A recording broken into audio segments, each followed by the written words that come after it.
Hey, you ever been in a situation where someone looks at you, sizes you up in half a second, and decides you don't belong? Picture this: a woman, calm, polished, sitting in first class, minding her own business, and a flight attendant decides she's in the wrong seat, all because of the color of her skin.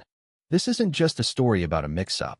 It's about what happens when you push the wrong person too far, and trust me, this one's a wild ride.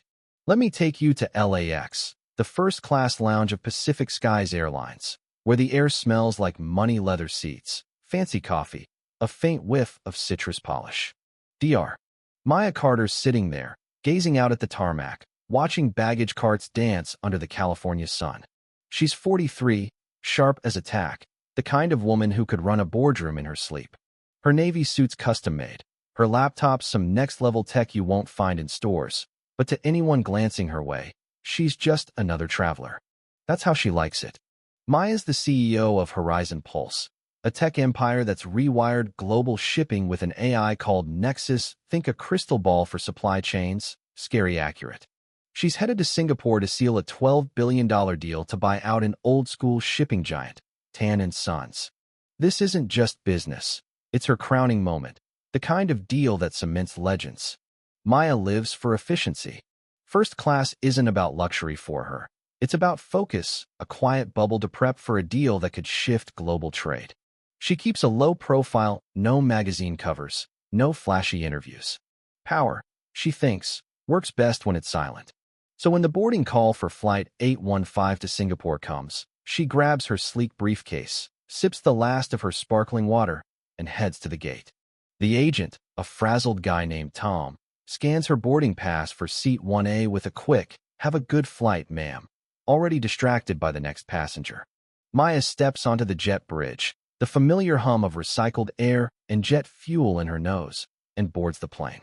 Enter Sarah, the flight attendant, all tight smiles and clipped efficiency, her name tag gleaming.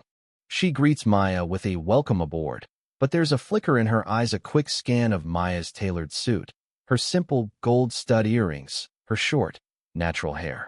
It's a look Maya knows too well, one she's seen since she was a kid in Atlanta, clawing her way through scholarships to MIT. A look that says, "You don't fit here."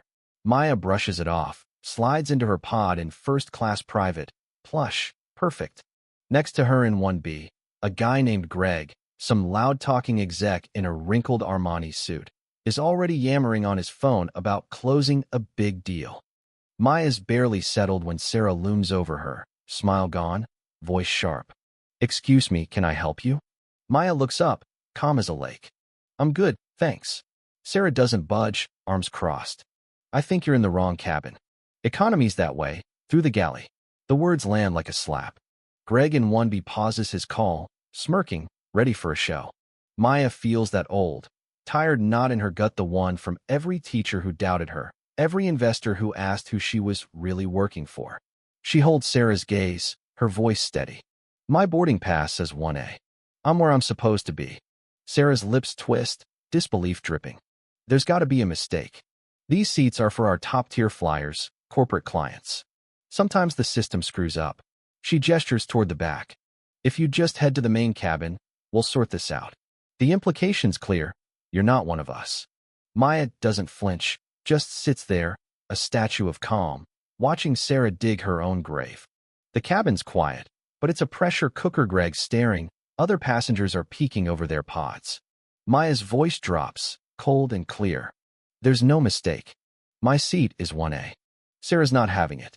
She's got that righteous spark in her eyes, like she's defending the natural order of her little airborne kingdom. "Ma'am," she says, voice syrupy now, talking to Maya like she's a lost kid. "We're about to push back. Let's not make this harder than it needs to be."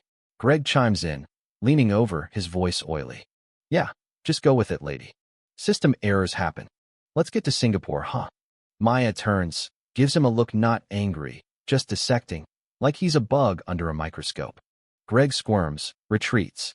She pulls out her phone, shows Sarah the boarding pass. "Dr. Maya Carter, seat 1A, elite status, the works.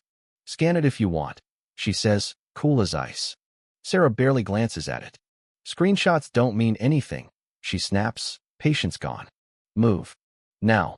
The cabin's a stage now, passengers filming, whispers buzzing. Maya could play nice, move, and fire off emails later that'd end careers. But she's done playing nice. She's thinking of every slight, every assumption she's fought to get here. This isn't about a seat anymore, it's about a line in the sand. I'm not moving, she says, voice like a blade. You can apologize and do your job, or you can keep going. Choose carefully. Sarah hears a threat, not a warning. That's it, she huffs, storming off. I'm getting the gate agent. You're off this plane. Greg chuckles, muttering, should have just moved. Maya ignores him, stares out the window at the tarmac, her mind already 3 steps ahead. She knows systems, how they work, how they break. And this one's about to crash.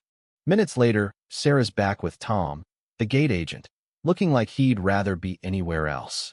Ma'am, he stammers, we need you to deplane so we can sort this out. Maya corrects him, gentle but firm. The issue's with your flight attendant, making baseless accusations. I'm staying. Sarah cuts in, shrill. You're delaying an international flight. The captain's been informed. You'll be escorted off.